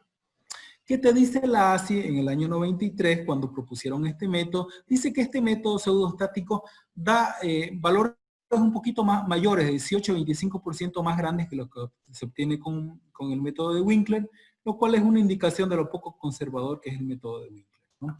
Aquí vemos un ejemplo real con el que hemos trabajado el año pasado con uno de los ingenieros presentes. Es un tanque alcoholero que está en la zona del norte y se fundó mediante una platea circular. Se realizó el mismo procedimiento, se realizaron áreas concéntricas, unas discretizaciones por áreas concéntricas, y se asignaron módulos de balasto, ¿no? Ya teníamos nosotros definido el asentamiento permisible de su obra dependerá mucho de las condiciones con las que tiene. Por ejemplo, si yo acepto un asentamiento de 8 centímetros, tendré que tener en cuenta que las instalaciones van a ser un poco más dúctiles, las uniones tienen que estar en cámaras para permitir que se deformen más, y por el contrario, si yo tengo instalaciones con tuberías más rígidas o mi estructura no tolera esa distorsión angular, yo tendré que reducir los desplazamientos tolerables a lo que me mande mi superestructura. Paso seguido, obtengo mediante AutoCAD, así de simple, las áreas, ya tengo las áreas de cada, y asigno los K. Observen que en la parte de la zona F yo puse 2K y en la parte de la zona A central he puesto valor de K y voy subiendo 1, 2, 1, 4, 1, 6 de manera lineal hasta que llego a 2K. ¿Ya? Tengo este sistema de ecuaciones. Y tengo una igualdad mayor, que quiere decir que cada sector tendrá una rigidez por su correspondiente área y toda la sumatoria de estos sectores por su correspondiente rigidez será igual a la rigidez promedio, que ya yo la calculé, por el área total. Tengo estos dos sistemas de ecuaciones muy sencillos, reemplazo y obtengo este valor de 0.9K. Reemplazo en estas ecuaciones que tengo, así de sencillo, no se tarda más de un par de horas, y tengo los valores de K con los que yo voy a cargar a mi software. Estos valores de K yo los tengo que poder, los plasmo en el programa estructural y ya voy a tener yo mi forma deseada de platito, ¿no? Muy sencillo, muy práctico y ojalá y lo puedan implementar en la sugerencia en sus futuros diseños. Como parte de este estudio, del mismo paper de Holbeliur y Patel, ellos hicieron una comparación entre un diseño con Winkler, con coeficiente de balasto constante, y un diseño con coeficiente de balasto variable, con la consideración que en el perímetro la rigidez sea 2 veces mayor que la del centro. Aquí está la distribución de presiones, ustedes pueden ver los datos del edificio desde el mismo NB, ¿ya? Pero lo impactante es que hubiera una diferencia en el momento de 120%. O sea que ustedes, señores, pueden esperar una diferencia muy grande, pero muy grande, si empleamos este enfoque un poco más racional que Winkler. Aquí hay otro caso de estudio donde, por ejemplo, la diferencia de momentos, este es para la Torre Smith, es de 60% en el mínimo y 20% en el máximo. Totalmente disparejos, ¿no? La verdad es que los armados de estas estructuras son dos casos totalmente diferentes. Ahora tenemos los métodos de medio continuo. Esta es la ecuación que caracteriza la deformada de un medio continuo. Se toma generalmente la parte de la losa como unos elementos tipo placa y podemos solucionarlo por elementos finitos, por diferencias finitas. Hay otros métodos un poco más complicados como el momento el elemento perimetral o elementos de grilla, que son métodos que no están implementados de manera comercial, ¿no? Las soluciones más comunes, las aproximaciones son en diferencias finitas y elementos finitos. Quiero hacerles aquí una observación más al modo, más de fondo que de forma. Si usted, señor, quiere emplear un método numérico para solucionar este problema de la losa de fundación, si uso yo, por ejemplo, el método de los elementos finitos, podré decir que si yo refino más mi malla, podré tener resultados más exactos. Yo de mi experiencia y de los que les digo, de algunos investigadores, por ejemplo, Veloso, en su libro, él dice que mucho va a depender de la forma, de la experiencia del modelador, ¿ya? Porque yo puedo obtener resultados totalmente diferentes si no empleo el modelo constitutivo correcto. Más que eso, si no meto el input, los parámetros de entrada de manera correcta, un módulo, los parámetros resistentes del suelo, ¿no? Pues tendré yo diferentes condiciones, por ejemplo, por una fundación, en diferentes rangos de deformaciones, como para un elemento de contención, ¿ya? Donde el rango de deformaciones es mucho mayor y por lo tanto el módulo varía. O tendré otro módulo, por ejemplo, si es que yo realizo una excavación. En la excavación, en la rama de recompresión, cuando se está descomprimiendo el suelo y estoy descargando, tengo yo una pendiente menor, por lo tanto tengo un módulo más rígido. O sea, tiene mucho, pero mucho que ver en los datos que yo estoy metiendo. Y si una persona no está avesada, no ha realizado muchos diseños, probablemente no va a tener éxito. Lo que recomiendan los autores es que usted compare su modelo, los resultados que le dan el método numérico, con soluciones de forma cerrada, soluciones analíticas, ¿ya? O sea, usted compare lo que le salió en el modelo con lo que le salió en papel y lápiz, calculando con métodos analíticos. Tenemos los métodos de medio continuo de elementos finitos, donde tomaremos la parte de la placa como elementos tipo shell Y podemos tener dos variaciones para este caso de las plateas, poniendo como resorte o como elemento sólido esta parte superior, la figura superior. Por ejemplo, lo utiliza el programa el ICE. Los que habrán llevado las clases de fundaciones superficiales con el profesor John Garza, ese es el método que él implementa. Y el Plaxis, por ejemplo, toma al suelo como un sólido. Y también tenemos los elementos de diferencia finita, donde la ecuación que vimos de la deformada se sustituye por unas ecuaciones diferenciales, por un sistema de ecuaciones algebraicas que relacionan el desplazamiento de un punto con los desplazamientos de los puntos vecinos. Es más o menos como se muestra en la figura. Este método, por ejemplo, lo aplica el software FLAC, ¿no? El FLAC trabaja en diferencia finita. Veamos una comparación de los resultados que se obtienen con un modelo de Winkler versus un modelo de medio continuo. Estas gráficas pertenecen a un estudio de Hemsley del 98. Hemsley es uno de los pocos autores que tienen libros dedicados a plateas. Son muy complejos porque trata el problema de la platea desde soluciones elásticas. Este gráfico lo he sacado está reproducido en el libro de Barland.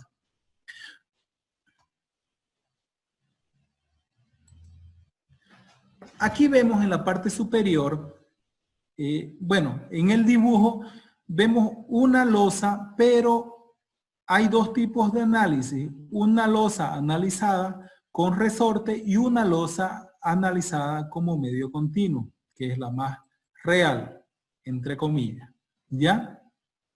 Aquí vemos en el eje de las abscisas del gráfico la relación de rigideces, o sea, cuán rígida es mi losa con respecto a mi elemento de suelo. Dijimos que, por ejemplo, podríamos considerar un valor de este tipo para considerar una losa flexible y un valor del orden de este tipo para considerar una losa rígida.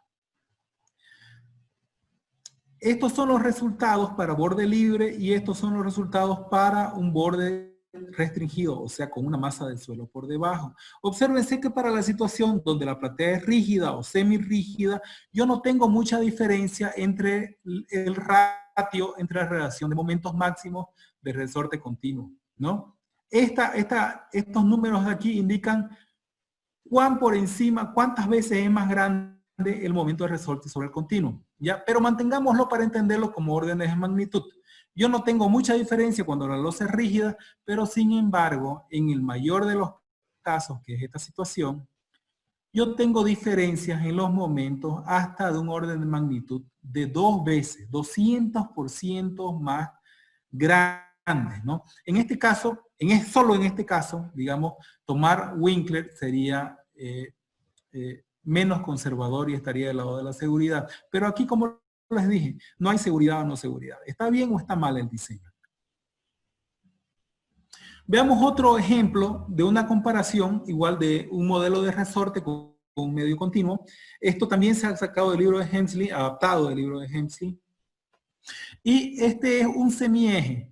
Tenemos una losa de 0.5 metros, 50 centímetros, que tiene una carga distribuida superficial en toda su superficie y una carga de 100 kilonewton en la parte del borde. Vemos aquí los diagramas para asentamiento y para momento, ¿no?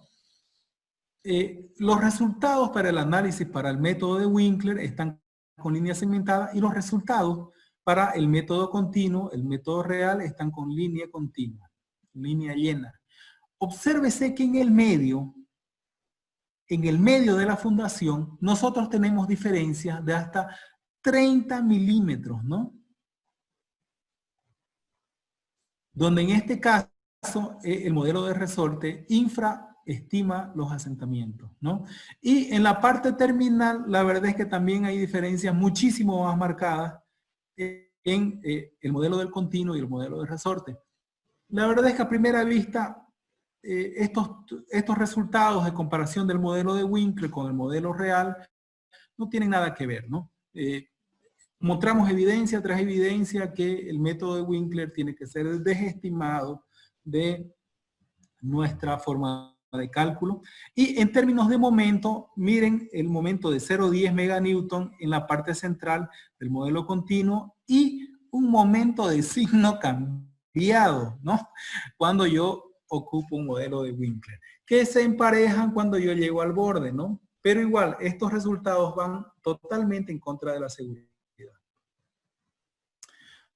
Otro estudio de Brown del 77, que lo he sacado del paper de Small, me indica diferentes condiciones de carga. Cargas unitarias aplicadas en el centro de la losa, cargas puntuales también, y aquí con cargas puntuales más seguidas. Estos modelamientos se hicieron para losas de 32 metros de longitud. Y aquí en el eje de las abscisas está la distancia X sobre la longitud, teniendo que yo, por ejemplo, en 0,5 estoy a la mitad de la losa y en 0 analizando al principio de la losa, ¿ya? Estas K son los valores de rigideces. Tendremos una losa muy rígida en esta parte y una losa mucho más flexible en esta parte. Para esta situación las diferencias no son tan marcadas, pero por ejemplo miren ya en la situación donde yo tendría más columnas, ¿no? Para una rigidez, para una losa rígida, yo tendría este valor, y para una losa rígida, utilizando Winkler, yo tendría este valor. Son valores donde las diferencias son muy, pero muy marcadas, de un orden de magnitud del doble, ¿ya? Y ahora se descontrola totalmente la cosa cuando yo tengo más columnas dentro de la losa. Observen, por ejemplo, que el modelo de Winkler continuo me da un valor de 0 del momento flector, mientras el momento real de la estructura con modelo continuo me da valor de 1.5 órdenes de magnitud. ¿Ya? Esto es para el caso de una losa rígida. Veamos un ejemplo que se realizó con uno de los ingenieros que está presente. Este edificio se realizó en Santa Cruz. Es el edificio Pintor, que estamos viendo la posibilidad de que salgan un par de investigaciones. Queremos instrumentar la losa de este edificio para poder ver cómo es el comportamiento en el tiempo de las deformaciones, y también poder dotar a la Universidad Católica de un sistema de adquisición de datos para poder realizar este tipo de instrumentaciones para sus propias investigaciones, ¿no? Este caso todavía no se ha construido, pero la idea es colocar strain gauge en las losas y en otros lugares más. Por ejemplo, para otro tipo de investigaciones donde vamos a ver la degradación de la superestructura. La estratigrafía más o menos tiene esta forma, ¿no? Es una capa superficial de arena con una capa de más o menos unos 3 a 4 metros de arcilla. Viene otra capa arenosa y de ahí se puede decir que viene otra capa de arcilla mucho más potente. Realizamos nosotros un ensayo de consolidación en estas arcillas, que ustedes pueden ver la curva aquí. Esta curva tiene una forma medio chistosa porque la escala no es logarítmica. La presión de preconsolidación es de 66 kilopascales, ¿no? Nosotros idealizamos y realizamos el diseño primero de forma analítica, manual, ¿ya? Obviamente, para poder adoptar un asentamiento promedio, hicimos la simplificación de incluir una carga distribuida, que puede más o menos asimilar los efectos en grandes rasgos del asentamiento global. O podíamos también nosotros incorporar toditas las cargas puntuales, sacar una resultante, sacar las excentricidades, ¿no? Pero me iba a dar un resultado relativamente parecido. Así que este resultado es para validar los resultados del modelo, ¿ya? Ese es el fin de estos resultados analíticos. Vemos nosotros que la carga distribuida más o menos iba a ser 90 kilonewton-metros cúbicos, o sea, que si yo asumo el mismo módulo para esta capa, digamos, para esta capa donde tendré un 20% de deformación, un 80% de disipación de este esfuerzo de sobrecarga, nunca voy a pasar la presión de preconsolidación. O sea que voy a mantenerme en la pendiente de la curva de recompresión. Por lo tanto, mis asentamientos van a ser chicos, ¿no? Y ya va a estar bastante disipado. O sea que es una opción bastante conservadora y correcta, creo yo, tomar los mismos módulos de deformación de estas dos capas. Ahora, esto hay que hacerlo con criterio, no es tomarlo por tomarlo. Se modeló en Plaxis, aquí tienen la malla deformada. Utilizamos Morculum y utilizamos Hardening Soil de modelos constitutivos. Bueno, pero no es ahorita la charla para entrar en esos temas más profundos. Y aquí ustedes ven una isocroma de las deformaciones en el lugar donde estaba más comprometido. Tenemos deformaciones de hasta 47, 48 milímetros. Aquí ven ustedes el cuenco de deformaciones y esta deformación coincide con la ubicación del ascensor, donde tenemos cargas grandes concentradas en una zona chica. Aquí están las isocromas. La verdad que esto de Plaxis da colores bonitos, muy atractivos, ¿no? Pero lo importante es no perder el enfoque. Se obtuvieron también los esfuerzos internos dentro de la estructura. Aquí está el momento 1-1, 2-2, 1-2, 2-3. ¿Ya? Aquí una pequeña animación. Creo que es una pequeña animación. ¿Ya? Y lo más importante, se le dieron los valores de módulo de balasto puntual al calculista, ¿no? El calculista, él puede incorporar estos valores en un software y realizar ya el cálculo de la losa con una respuesta más adecuada. Gracias a Dios hemos realizado 2 análisis este año y vamos a tener uno más en puerta, así como realizando de esta misma forma, pero pasó esto de la cuarentena. Lo que les quiero decir es que no es un análisis imposible, ¿ya? Esto se hace, se tiene que hacer y si queremos nosotros ser más rigurosos y más racionales, tenemos que de a poquito implementar todos estos conceptos que hemos indicado hoy día. Si es que queremos hacer algo más simplificado, podríamos tener respuestas más reales con un método pseudo acoplado, ¿no? Lo importante es que ya vamos desterrando algunos paradigmas con los que hemos realizado simplificaciones muy, pero muy básicas. ¿Qué te dice Barland, no? Dice, la conclusión, en su libro, en el 2012, él tiene un capítulo entero de losas de fundación. La verdad que es uno de los libros que toma más en serio este tema, porque en varios libros hay muy poco, pero muy pocas hojas consignadas al diseño de platea. Dice que la conclusión más importante es que el enfoque tradicional de emplear el módulo de balasto para los resortes uniformes del suelo y realizar un análisis estructural independiente sin interacción sobre la estructura puede llevar a serios errores y no debe ser empleado para el diseño de losas de fundación. Por su parte, Small, en el paper que mostré, dice que el uso de resortes o modelos de Winkler puede llevar a resultados erróneos y no debe ser utilizado. Los modelos de medio continuo son una forma más racional de modelar el suelo de fundación y es deseable un modelo lineal o no lineal. El señor Poulos, en honor a la conferencia de Spencer Buchanan del año 2000, por si no los conocen, el señor Poulos es uno de los investigadores más prolíficos en el campo de las fundaciones profundas, también de fundaciones superficiales. Tiene, creo, con 5 libros escritos, más de 500 artículos académicos. Él ha sido honrado con dar la lecture, ranking lecture, que es una especie como de premio Nobel en la geotecnia. O sea que es una persona bastante autorizada para realizar declaraciones. En honor a este otro honor que se le dio, la Buchanan Lecture, él dijo lo siguiente: Lee ha estudiado los efectos de la flexibilidad de las plateas con cargas en la columna, en pórticos de 2 dimensiones y 3 dimensiones. Y ha encontrado que al incrementar la flexibilidad de las plateas, se logra una distribución más uniforme de las cargas estructurales que para una fundación rígida, ¿ya? Lee también encontró que el uso del modelo de Winkler predice un comportamiento contrario, ¿ya?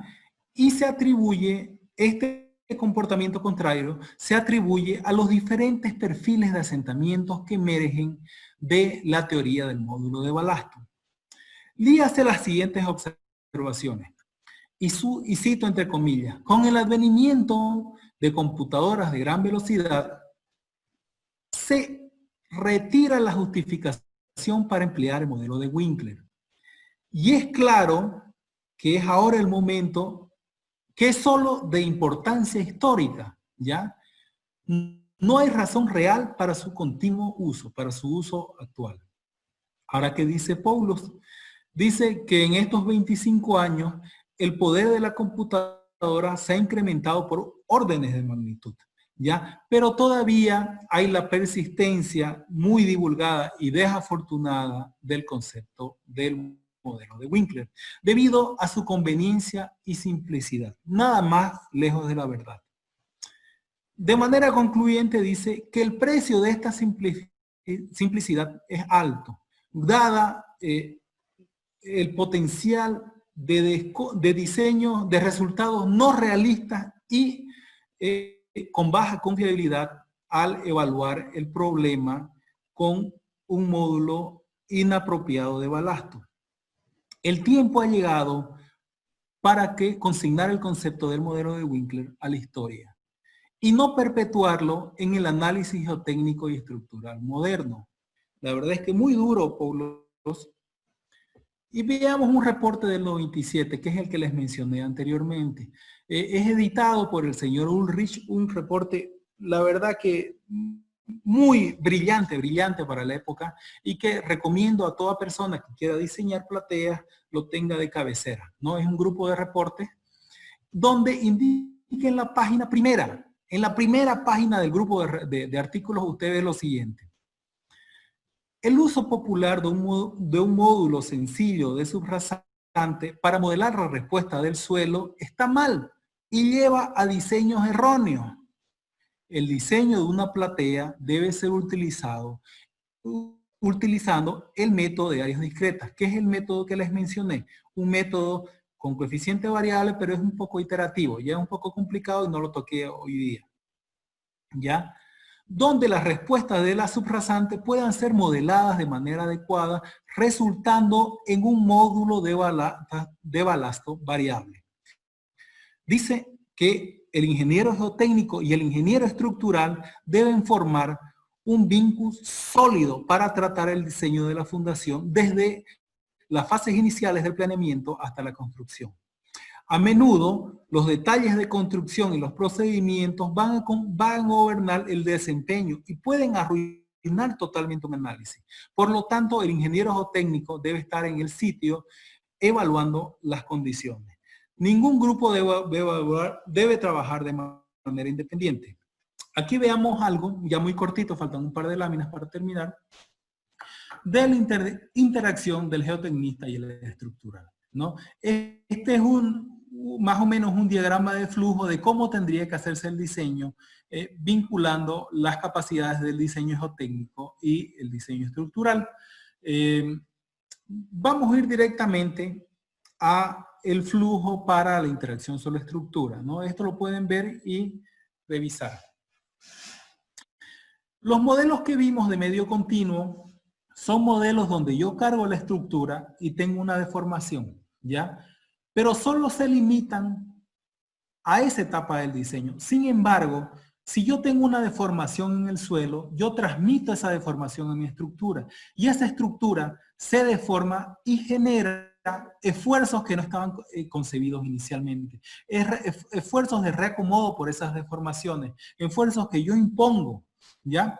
Por lo tanto, lo ideal es que yo vaya realizando una iteración hasta que el nivel de las deformaciones sea compatible en mi modelo estructural y en mi modelo geotécnico.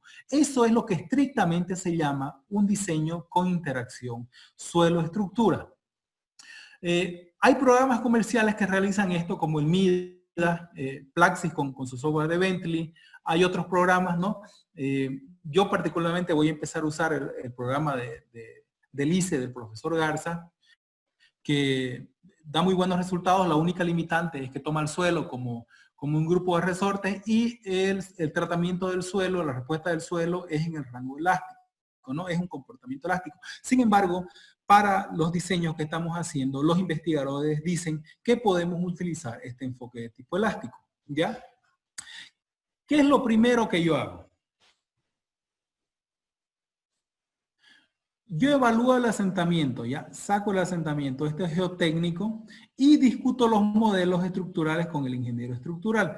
¿Qué digo? Es una estructura sencilla, hagamos pseudoacoplado. Es una losa de bastante importancia, hagamos un modelo continuo, ¿ya? Con esto y con la carga total, yo determino una rigidez inicial, ¿ya? A partir de la definición.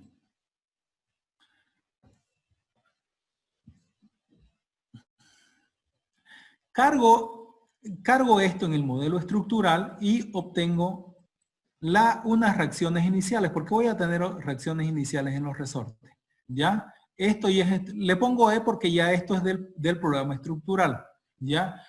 Aplico estas reacciones como cargas al modelo continuo. Esto ya es geotécnico. Las reacciones que yo tenía aquí, las aplico como cargas.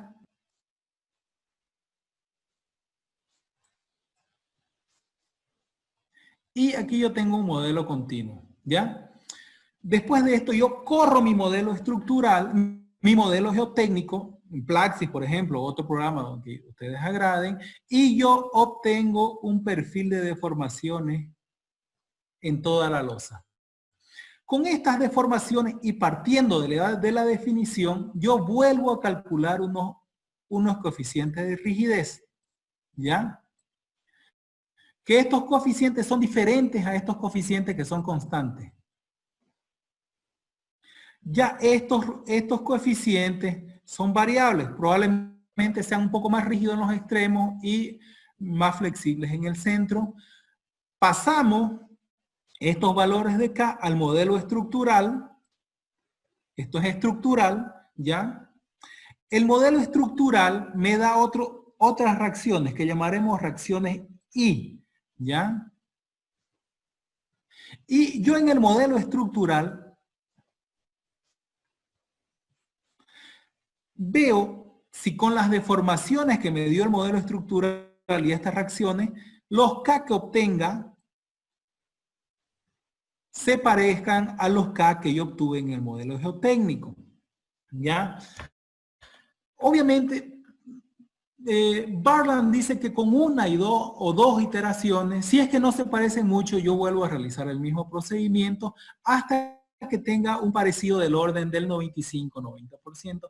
Barland ya me dice, usted señor con una o dos iteraciones ya va a tener una respuesta muy aproximada, ¿no? No quiera llegar al 0.001 de error, ¿no? Una vez yo encuentro los resortes definitivos, si existe convergencia, ya el calculista hace su última corrida con estos K. Puede ser un K después de N, K2, digamos, de otras iteraciones, y termina su modelo estructural y calcula la losa. No es muy complicado este procedimiento iterativo, yo creo que se lo puede hacer si nos sentamos el geotecnista con el calculista en una mañana, en un día, y sale, señor, su modelo, su cálculo de la losa, su cálculo estructural con una iteración sobre la estructura. Aquí tenía un video, pero se los voy a dar después para que ustedes lo vean. Vamos a pasar a la presentación. Y quiero despedirme con una frase de Charles Darwin, ¿ya? Que dice que las especies que sobreviven no son las más fuertes, ni las más rápidas, ni las más inteligentes, sino aquellas que se adaptan mejor al cambio. Les agradezco mucho por su atención, se dilató un poco la conferencia y vamos, si es que hay preguntas por el chat, vamos a tratar de responderla de mejor manera. Bueno, muchas gracias, ingeniero Rivera, por la presentación, una magnífica presentación. Pues sería pues ideal hacer la presentación, bueno, una serie de consultas. Sin embargo, estamos ya sobre la hora para nuestra otra conferencia con el ingeniero Suárez. Así Ya, que los que tuvieran alguna consulta respecto al caso, háganlo ahora y se las voy a pasar al ingeniero Rivera y se les va a responder por correo electrónico. Esa sería la única forma que tenemos ahora. Bueno, ya ingeniero. Marco, me copiaré las respuestas, las preguntas del chat y las responderemos para que todo el mundo tenga acceso, las responderemos en un archivo de Word y las mandaremos acá a correo correspondiente. Les agradezco muchísimo por la presentación. Hubiera querido responder preguntas, pero en la presentación que les vamos a dar está mi correo. Si alguien tiene una pregunta muy rebuscada, que no esté aquí en el chat, la vamos a responder. Y una vez más, gracias a vos, Marco. Les agradezco por su atención. Ok, ingeniero. Muchas gracias a todos los participantes. Les agradezco mucho este desprendimiento que tienen ustedes de disponer su tiempo en estos momentos. Bueno, muchas bendiciones, tengan buenas noches y pasamos a otra conferencia. Hasta luego. Chao.